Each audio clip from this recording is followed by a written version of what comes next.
அர்ச்சனா மேல இந்த வீட்டுக்குள்ள இருக்க நெறைய பேருக்கு காண்டு இருக்கு. அது கிளியராவே புரிஞ்சுது இன்னைக்கு எபிசோட்ல. சான்ஸ் கிடைக்கிறப்போ அர்ச்சனாவ வச்சு செஞ்சுட்டாங்க. அது மட்டும் இல்லாம மாயா பூர்ணிமா இன்னைக்கு எபிசோட்ல அங்கங்க சில சம்பவங்கள்லாம் பண்ணியிருக்காங்க. அப்படியே எல்லாத்தையும் ஒண்ணா கலந்து கட்டி ஒரே வீடியோல பாத்துரலாம். பட் வீடியோக்குள்ள போறதுக்கு முன்னாடி நான் உங்ககிட்ட ரிக்வெஸ்ட்டா கேட்கறதெல்லாம் ஒண்ணே ஒண்ணு தான். வீடியோ பக்கம் வந்த எல்லாரும் மறக்காம லைக் பண்ணிட்டு எத்தனாவது லைக் அப்படிங்கறத கமெண்ட்ல மென்ஷன் பண்ணுங்க. இத நீங்க பண்ணீங்க அப்படின்னா நம்ம சேனல் இன்னும் நெறைய பேர்கிட்ட ரீச் ஆகும். சோ இத பண்ணுவீங்க அப்படின்னு நம்பி இப்ப டைரக்டா வீடியோக்குள்ள போறேன். இன்னைக்கான முதல் சம்பவமே நேத்துல இருந்து தான் ஆரம்பிக்குது. நேத்து ராத்திரி எல்லாரும் சாப்பிட்டு முடிச்சுட்டு படுக்கிறதுக்கு முன்னாடி தினேஷ், அர்ச்சனா, மணி, விஷ்ணு இவங்க எல்லாம் ஒண்ணா உட்கார்ந்து பேசுவாங்க. அப்ப இந்த அர்ச்சனா பண்ணி எதார்த்தமா நான் டான்ஸ் ஆடினேன். பெட்ரூம்லயே எனக்கு ஒரு இடம் இருக்கு. அங்க தான் நான் எப்பயுமே டான்ஸ் ஆடுவேன் அப்படிங்கிற மாதிரி ஒரு வார்த்தையை சொல்லிடுச்சு. விஷ்ணு அவ்வளவுதான் அப்ப எல்லாத்தையும் கரெக்டா பதிவு பண்ற போல அப்படிங்கிற மாதிரி ஃபன்னா சொல்லிட்டாப்ல. அவ்வளவுதான் அர்ச்சனா புடிச்சுக்கிட்டாங்க. இந்த மாதிரிலாம் நீங்க பேசாதீங்க. பதிவு பண்ற அப்படின்னு சொன்னா அதுக்கு என்ன அர்த்தம்? நான் எல்லாத்தையும் இந்த மாதிரி கேமரா முன்னாடி ரெஜிஸ்டர் பண்ணிக்கிட்டே இருக்கேனா அப்படிங்கிற மாதிரி திரும்பவும் இந்த பொண்ணு கோவப்பட விஷ்ணு அவ்வளவுதான் ட்ரிகர் ஆயிட்டாப்ல. எதுக்காக இதுக்கெல்லாம் டென்ஷன் ஆகுற? நான் ஜஸ்ட் காமெடியா தானே சொன்னேன் அப்படிங்கிற மாதிரி இவரு சொல்ல அவங்க உடனே இல்ல இல்ல நீ காமெடியா எல்லாம் சொல்லல. 2-3 நாளா நீ என்ன இந்த மாதிரி தான் பிளான் பண்ணி வெறுப்பேத்திக்கிட்டே இருக்க. நேத்து வந்து நீ என்கிட்ட கேட்ட பூர்ணிமாக்கும் உனக்கும் நடந்த இஷ்யூல நான் உனக்கு சப்போர்ட் பண்ணல. எனக்கு உன்னை பிடிக்கும் உன்னோட கேம் பிடிக்கல அப்படின்னு நான் சொல்லிட்டேன். அதுல இருந்து நீ என்ன வெறுப்பேத்திட்டே இருக்க. நான் காமெடி சொன்னா கூட என்ன வெறுப்பேத்துற அப்படிங்கிற மாதிரி அர்ச்சனா பொண்ணு ரைட் லெஃப்ட்னு விஷ்ணு வாங்கிருச்சு. விஷ்ணு ஒரு கட்டத்துக்கு அப்புறம் எம்மா தாயே நான் உன் பக்கமே வரல அப்படிங்கிற மாதிரி அவரும் போயிட்டாருன்னு வச்சுக்காங்களேன். கொஞ்ச நேரம் இந்த சண்டை நடந்திருக்கும். அதுக்கப்புறம் தினேஷ் வந்து நடுவுல பூந்து எப்பா அவங்க வேலையை பார்த்துட்டு போங்கப்பா அப்படிங்கிற மாதிரி தடுத்து விட்டுருப்பாப்ல. மறுநாள் காலையில எந்திரிச்ச உடனே பிக் பாஸ் ஒரு தரமான சம்பவம் பண்ணுவாப்ல. டாஸ்க் வைக்கிறேன் பாரு அப்படிங்கிற மாதிரி உங்கள யார் யாரெல்லாம் வெளில இருந்து வரும்போதே ஓட்டிங்காக ஃபேக் பாட்ஸ், கால் சென்டர் இந்த மாதிரி எல்லாம் பிக்ஸ் பண்ணிட்டு வந்திருக்கீங்க அப்படிங்கிற மாதிரி ஒரு டாஸ்க் வச்சிருப்பாப்ல. யார வேணுமோ செலக்ட் பண்ணி சொல்லுங்க அப்படிங்கிற மாதிரி சொல்லிட்டு போக முதல்ல எடுத்த உடனே மாயா வந்திருப்பாங்க. இதுல என்ன காமெடி அப்படின்னா மாயாக்கு வந்து இந்த மாதிரி ஃபேக் பாட்ஸ்னா என்னன்னே தெரியாதான். அவங்களுக்கு வெளியில பிஆரா ஒர்க் பண்றவங்க எந்த அளவுக்கு பயங்கரமா ஒர்க் பண்ணியிருந்தா போன வாரம் அவங்க எஸ்கேப் ஆயிருப்பாங்க. இது பாக்குற நமக்கு தெரியும். ஆனா மாயாக்கு தெரியாது அப்படிங்கிற மாதிரி நடிக்கிறாங்க. அவங்க இங்க வந்த உடனே எனக்கு தெரிஞ்சு விஷ்ணுக்கு தான் இந்த மாதிரி ஆட்கள் இருக்கிறதுக்கு வாய்ப்பு இருக்கு. ஏன்னா அவனுக்கு காஸ்டியூம்லாம் கரெக்டா வந்துருது. வெளியிலே ட்ரையல் பார்த்துட்டு வந்திருக்கேன் அப்படின்னு சொல்றான். அது மட்டும் இல்லாம வீடியோ எல்லாம் வேற ஏதோ ரெடி பண்ணி கொடுத்துட்டு வந்தேன் அப்படின்னு சொன்னான். சோ எனக்கு தெரிஞ்சு அவனுக்கு தான் இந்த மாதிரி ஃபேக் பாட்ஸ் எல்லாம் இருக்காங்க. அவங்க தான் ஓட்டு போட்டு அவனை உள்ள உட்கார வைக்கிறாங்க அப்படின்னு நான் நினைக்கிறேன் அப்படிங்கிற மாதிரி விஷ்ணுவை குத்திட்டு போயிட்டாங்க. விஷ்ணு வந்தாப்புல உண்மைதான் எனக்கு வெளியில ஒரு ஃபேன் குரூப் இருக்கு. அவங்க தான் எனக்கு ஹெல்ப் பண்றாங்க. ஆனா நான் காசெல்லாம் கொடுத்துட்டு வரல. என்னோட சோசியல் மீடியா ஹேண்டிலிங்க மட்டும் என்னோட ஃப்ரெண்ட்ஸ் கிட்ட கொடுத்துட்டு வந்துட்டேன். காஸ்டியூம்லாம் ரெடி பண்ணி போட்டு வரதெல்லாம் தப்பே கிடையாது. இதெல்லாம் இதுக்கு முன்னாடியே நிறைய சீசன்ல நடந்திருக்கு அப்படிங்கிற மாதிரி இவர் சொல்லிட்டு அதுக்கப்புறம் எனக்கு தெரிஞ்சு இந்த சீசன்ல இந்த மாதிரி ஓட்டிங் எல்லாம் ஆட்களை செட் பண்ணிட்டு வந்தது அர்ச்சனாவா இருக்கலாம். ஏன்னா எனக்கு அப்படிதான் தோணுது அப்படிங்கிற மாதிரி கரெக்டா சொல்லியிருப்பாப்ல. அதுவும் சோசியல் மீடியா இன்ஃபுளுன்ஸ் அவங்களுக்கு அதிகமா இருக்கு. அதனால கூட இருக்கலாம் அப்படிங்கிற மாதிரி சொல்லிட்டு போய் உட்காந்துட்டாப்ல. இதுக்கப்புறம் பூர்ணிமா வந்திருப்பாங்க. இங்க வரக்கூடிய சின்ன சின்ன டாஸ்க் அதாவது டாமக்ஸ் டாஸ்க் ஆகட்டும், விம் டாஸ்க் ஆகட்டும் எல்லாத்துலயுமே இந்த அர்ச்சனா போட்டு தான் ஜெயிக்கிறா. சோ அவளுக்கு இந்த ஃபேக் பாட்ஸ் எல்லாம் இருப்பாங்க அப்படின்னு எனக்கு தோணுது. சோ அதனால அவதான் இது எல்லாத்துக்கும் ப்ரிப்பேரா வந்திருக்கா அப்படின்னு எனக்கு தோணுது அப்படிங்கிற மாதிரி இந்த பொண்ணும் அர்ச்சனாவை டெமாலிஷ் பண்ணிட்டு போய் உட்காந்துருச்சு. இதெல்லாம் கூட ஹைலைட் இல்ல. விசித்ராமா வந்து சொல்லுவாங்க பாருங்க அதுதான் ஹைலைட். அந்த பொண்ணுக்கு வெளியில பிஆர்ஓ இருக்காங்க. இல்ல அப்படின்னா அந்த பொண்ணு இந்த மாதிரி ஃபேக்கா ஓட்டு வாங்குறா அப்படின்னு சொல்லி இருந்தா கூட அந்த பொண்ணு ஃபீல் பண்ணிருக்காது போல. டக்குன்னு வந்து இந்த பொண்ணு வாரம் வாரம் ஒரு ஒரு மாதிரி நடிக்கிறா. ஃபர்ஸ்ட் வாரம் வந்து சின்ன சின்ன இஷ்யூக்கெல்லாம் அவ்வளவு பெருசா ரியாக்ட் பண்ணா. ஆனா கடந்த 2 வாரமா அமைதியாவே இருக்கா. யாராவது ஏதாவது வெறுப்பேத்தினா கூட அமைதியாவே இருக்கா. எனக்கு என்னமோ இவ எல்லாத்தையும் ப்ரிப்பேர் பண்ணி ஒரு புக் மாதிரி ரெடி பண்ணி அதுக்கேத்த மாதிரி உள்ள நடந்துக்கிறாளோ அப்படின்னு எனக்கு தோணுது. ஒருவேளை இவ ஃபேக்கா இருக்காளோ அப்படின்னு எனக்கு தோணுது அப்படிங்கிற மாதிரி சொல்லி அதனால இவளுக்கு பிஆர் இருக்கலாம் போல. அவங்க சொல்ற மாதிரி இவ செய்யறா போல அப்படின்னு சொல்லி ஒரு குத்து குத்திட்டு போய் உட்காந்துட்டாங்க. அர்ச்சனா இதுலதான் செம காண்டானாங்க. நீங்க அமைதியா போய் உட்காந்துருங்க. நான் உங்ககிட்ட பேசவே இல்லை அப்படிங்கிற மாதிரி சொல்லிட்டாங்கன்னு வச்சுக்கோங்களேன். கரெக்டா தினேஷ் வந்திருப்பாப்ல. அவரு தான் இந்த இடத்துல ஒரு விஷயத்த பட்ட வர்த்தனமா உடைச்சிருப்பாரு. அதுக்கு முன்னாடி இந்த இடத்துல விஜயவர்மா வரும்போது நான் வெளில இருந்து பார்க்கும்போதே அர்ச்சனாக்கு நிறைய இந்த மாதிரி சப்போர்ட்டர்ஸ் இருந்தாங்க அப்படின்னு எனக்கு தெரியும். அவங்க தான் இந்த மாதிரி செட் பண்ணிருக்காங்க அப்படிங்கிறது எனக்கு தெரியும் அப்படிங்கிற மாதிரி போட்டு உடைச்சிட்டு போயிட்டாப்ல. அடுத்து தினேஷ் வந்திருப்பாப்ல. இங்க இருக்க எல்லாருக்குமே சோசியல் மீடியா ஹேண்டில்ஸ் எல்லாம் வெளில இருக்கும். அதை ஹேண்டில் பண்றதுக்கு ஒரு ஆள் கிட்ட கொடுத்து தான் வந்திருப்பாங்க. அது தப்பெல்லாம் கிடையாது. ஆனா இங்க இருக்கிறதுல மாயாக்கு கூட நிறைய பேர் சப்போர்ட் பண்றாங்க வெளியில. மாயா ஸ்குவாட் அப்படின்னு வெளியில ஒண்ணு சுத்திக்கிட்டு இருக்கு அப்படிங்கிற மாதிரி மாயாக்கும் பிஆர் இருக்காங்க அப்படிங்கறத போட்டு உடைச்சிட்டாப்ல. அதுக்கடுத்து இந்த இடத்துல அர்ச்சனாக்கும் அந்த மாதிரி இருக்கிறதுக்கு வாய்ப்பு இருக்கு. ஏன்னா வெளியில நான் அவங்களோட சோசியல் மீடியா ஹேண்டில் எல்லாம் பார்க்கும்போது அதுக்கு கீழே நிறைய கான்டாக்ட் நம்பர்லாம் இருந்தது. அவங்க தான் இவங்களுக்கு இந்த மாதிரி எல்லாத்தையும் ஆர்கனைஸ்டா பண்ணி தராங்களோ அப்படின்னு எனக்கு தோணுது அப்படிங்கிற மாதிரி அதையும் கிளியரா சொல்லிட்டு இவரு பாட்டுக்கு போய் உட்காந்துட்டாப்ல. இது வரைக்கும் எல்லாரும் சொன்னதும் போட்டாங்க. இதுக்கப்புறம் சில இடத்துல பிக் பாஸ் ஒரு வேலையை பார்த்தாப்ல. அது அடுத்தடுத்து வரும்பொழுது சொல்றேன். விசித்ரா சொன்னாங்க இல்லையா, அதுக்கு அர்ச்சனா இந்த இடத்துல செம காண்டா இருப்பாங்க. நான் ஃபேக்கா இருக்கேன் அப்படின்னு நீங்க சொன்னீங்க பாத்தீங்களா, அதை தான் என்னால ஒத்துக்க முடியல அப்படின்னு சொல்ல, இல்ல நீ கொஞ்ச நாளா அப்படிதான் இருக்க. 2 வாரமா அமைதியா இருந்துகிட்டே இருக்க. அதை என்னால ஏத்துக்க முடியாது. அதனாலதான் நான் சொன்னேன் அப்படிங்கிற மாதிரி சொல்ல, இவங்க உடனே அதெல்லாம் நீங்க சொல்லவே கூடாது. நீங்க இப்படி சொல்லிட்டீங்க பாத்தீங்களா, இத்தனைக்கு நேத்து மாயா பூர்ணிமா நீங்க சொன்னதை கேட்கல அப்படிங்கிறதுக்காக என் மூலியமா சில விஷயங்களை கேமரா முன்னாடி பதிவு பண்ணீங்க. இதெல்லாம் எனக்கு தெரியாது அப்படின்னு நினைக்கிறீங்களா? இன்னைக்கு திடீர்னு வந்து என்னையே நீங்க அப்போஸ் பண்ணி பேசுறீங்க. நீங்க சரியான கேம் விளையாடுறீங்க மேடம். நான் தான் ஏமாந்துட்டேன் அப்படிங்கிற மாதிரி இந்த பொண்ணு பயங்கரமா திட்டிட்டு போயிருச்சு. இதுக்கப்புறம் தான் விசித்ரா உள்ள போயிட்டு மாயா பூர்ணிமா கிட்ட பேசும்போது பூர்ணிமா ஒரு விஷயத்த சொல்றாங்க. நான் இந்த கேமுக்குள்ள வரதுக்கு முன்னாடி என்கிட்ட சில பிஆர்ஓஸ் வந்து கேட்டாங்க இந்த மாதிரி ப்ரமோஷன் பண்ணி தரதுக்கு. அப்பதான் அவங்க சொன்னாங்க அர்ச்சனா கூட இந்த மாதிரி டீம்லாம் செட் பண்ணிருக்காங்க அப்படிங்கிற மாதிரி பூர்ணிமா சொல்றாங்க. அவங்களுக்குமே வெளியில நிறைய பிஆர் டீம் ஒர்க் பண்ணிட்டு தான் இருக்காங்க. ஃபீனிக்ஸ் பூர்ணிமா அப்படிங்கறதுலாம் என்ன அப்படின்னு எனக்கு புரியல. இத சொன்ன உடனே விசித்ரா அப்ப நான் சொன்னது தப்பு அப்படின்னு கேட்க, இல்ல நீங்க சொன்னதெல்லாம் கரெக்ட் தான், பட் கொஞ்சம் பார்த்து சொல்லிருக்கலாம் அப்படிங்கிற மாதிரி இவங்க 2 பேர் சொல்லிக்கிட்டு இருக்க. கரெக்டா அர்ச்சனா அப்பதான் உள்ள வரும். இவங்க திரும்பவும் அர்ச்சனாவை உரண்டு இழுக்க அந்த பொண்ணு கிளியரா சொல்லிருச்சு, என்னுடைய அப்பா அம்மா உள்ள வந்து உங்ககிட்ட மன்னிப்பு கேட்டாங்கல்ல, அப்ப எல்லாத்தையுமே ஓகே அப்படின்னு சொல்லி தானே நீங்க ஏத்துக்கிட்டீங்க. நான் ஃபேக்கா பழகுறேன் அப்படின்னு தெரிஞ்சிருந்தா அப்ப அதை அப்படியே விட்டுட்டு போயிருக்கலாம்ல. திரும்ப எதுக்காக என் கூட பழகி இந்த மாதிரி இடம் கிடைக்கும் பொழுது நான் ஃபேக்கா பழகுன அப்படிங்கிற மாதிரி சொல்றீங்க. இதை என்னால ஏத்துக்கவே முடியாது. தயவு செய்து இதுக்கு மேல என்கிட்ட வரவே வராதீங்க அப்படிங்கிற மாதிரி இந்த பொண்ணு காட்டு கத்து கத்திருச்சு. விசித்ரா இந்த இடத்துல ஒரு பாயிண்ட் கேட்டாங்க. அப்பதான் எல்லாமே புரிய வந்தது.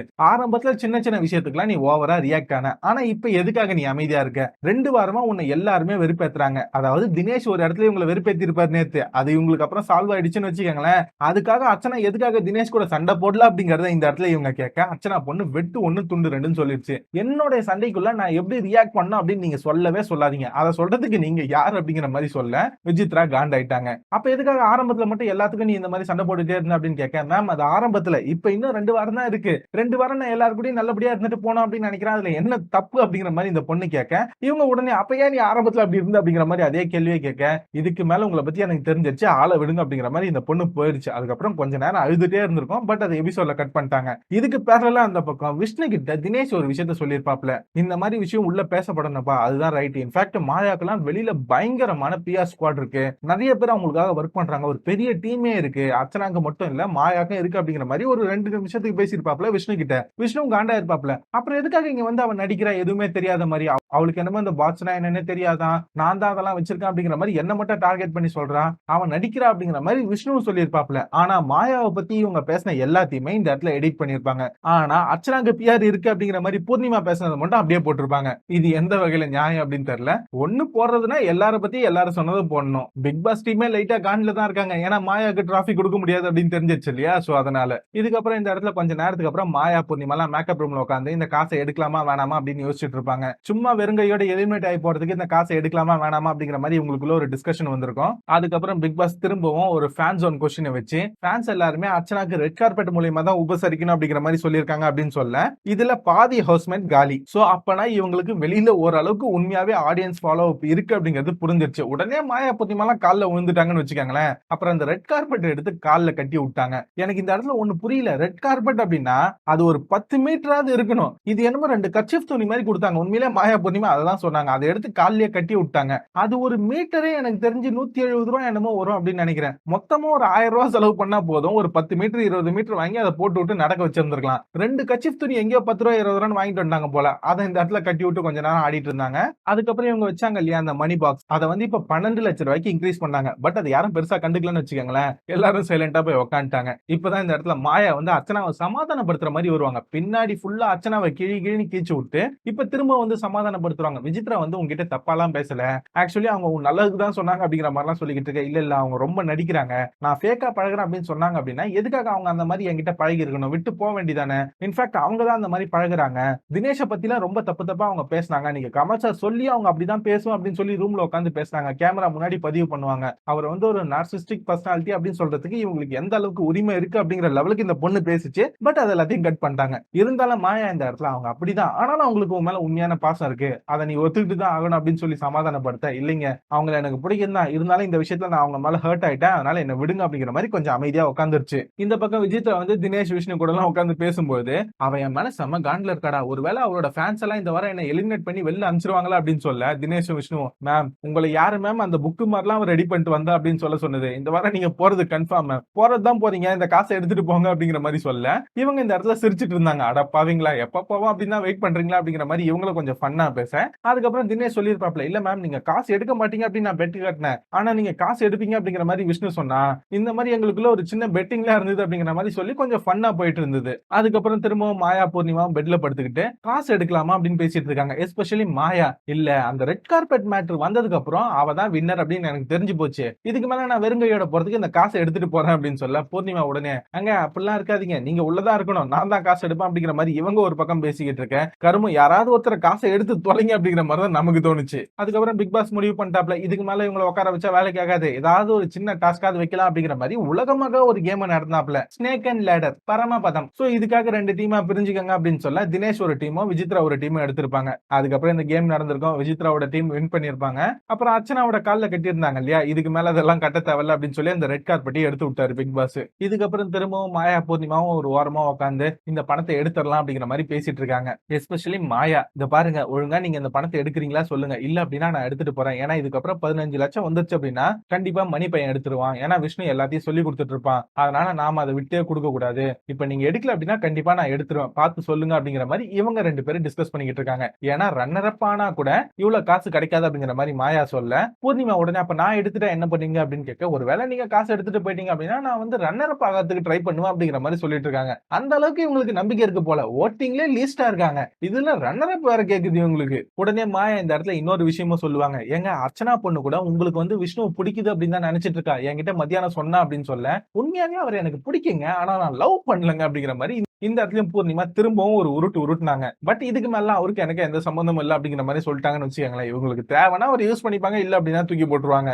இது எந்த வகையில நியாயம் அப்படின்னு தெரியல. இன்னைக்குமே ஒரு இடத்துல அர்ச்சனா கிட்ட விஷ்ணு வந்து பூர்ணிமாவை யூஸ் பண்ணிட்டாரு அப்படிங்கிற மாதிரி மாயா சொல்லிட்டு இருந்தாங்க.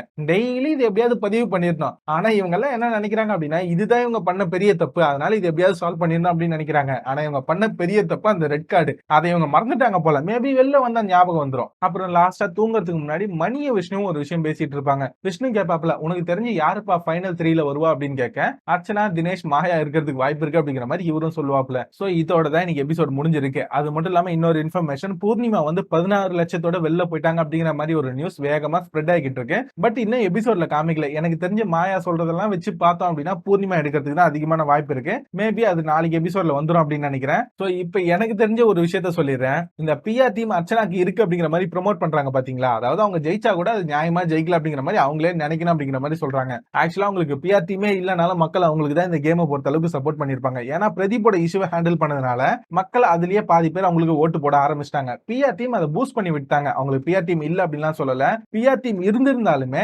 அவங்களுக்கு மக்கள் கிட்ட இருந்த ஓரளவுக்கு சப்போர்ட் இருக்கு, அதான் உண்மை. இன்ஃபேக்ட் மாயா பூர்ணிமாவோடவே அதிகமா சப்போர்ட் இருக்கு. இந்த பக்கம் மாயா பூர்ணிமா எடுத்துக்கிட்டீங்க அப்படின்னா போன வாரம் ஃபுல்லா நார்த் இந்தியா, இன்ஃபேக்ட் அதாவது அதர் கண்ட்ரில இருந்தாலும் ஓட்டு வாங்கி போன வாரம் சேவ் ஆனாங்க.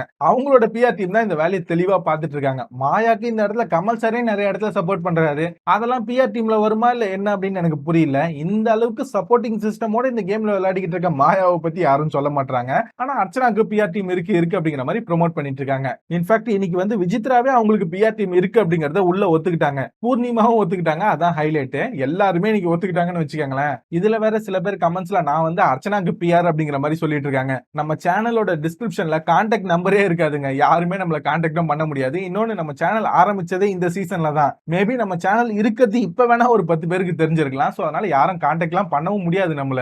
எனக்கு இந்த கேம்ல யாரா ஃபேவரட் அப்படின்னு நீங்க கேட்டீங்கன்னா சத்தியமா அர்ச்சனாலாம் கிடையாது. எனக்கு ஒரு ஆள் இந்த கேம்ல பிடிச்சிருந்தது, அது பிரதீப் ஆண்டனி தான். அவர் போனதுக்கு அப்புறம் ரெட் கார்டு கொடுத்த யாரும் இந்த கேம்ல ஜெயிக்க கூடாது, அது ஒண்ணு மட்டும் தான் என்னோட எண்ணமாவும் ஆசையாவும் இருக்கு. வேற ஒண்ணுமே கிடையாது. சோ ரெட் கார்டு கொடுக்காத ஆட்கள் அப்படின்னா அர்ச்சனா, விசித்ரா, தினேஷ். எனக்கு தெரிஞ்சு விசித்ராவை இந்த வாரம் எலிமினேட் பண்ணி அனுப்பிச்சிருவாங்க அப்படின்னு நினைக்கிறேன். மீதி இருக்க அர்ச்சனா, தினேஷ் இவங்க 2 பேர்ல யார் வின் பண்ணாலும் எனக்கு ஓகே தான். மாயா பூர்ணிமா வின் பண்ணக்கூடாது இந்த டைட்டில், அவ்வளவுதான், வேற எதுவும் கிடையாது. சோ உங்களோட ஒப்பீனியன் என்ன அப்படிங்கறத மறக்காம கமெண்ட்ல சொல்லுங்க. அது மட்டும் இல்லாம இன்னைக்கு எபிசோட பத்தின உங்களோட என்ன அப்படிங்கறதையும் கமெண்ட்ல சொல்லுங்க. பூர்ணிமா பணப்பட்டியை எடுத்துட்டு போனது சரியா தப்பா அப்படிங்கறத பத்தியும் கமெண்ட்ல சொல்லுங்க. இது வரைக்கும் வீடியோ பார்த்திருக்கீங்க அப்படின்னா கண்டிப்பா உங்களுக்கு வீடியோ பிடிச்சிருக்கும். போற போக்குல ஒரு லைக் பண்ணிட்டு எத்தனாவது லைக் அப்படிங்கறதையும் மென்ஷன் பண்ணுங்க. நான் அடுத்த வீடியோல உங்க எல்லாரும் மீட் பண்றேன்.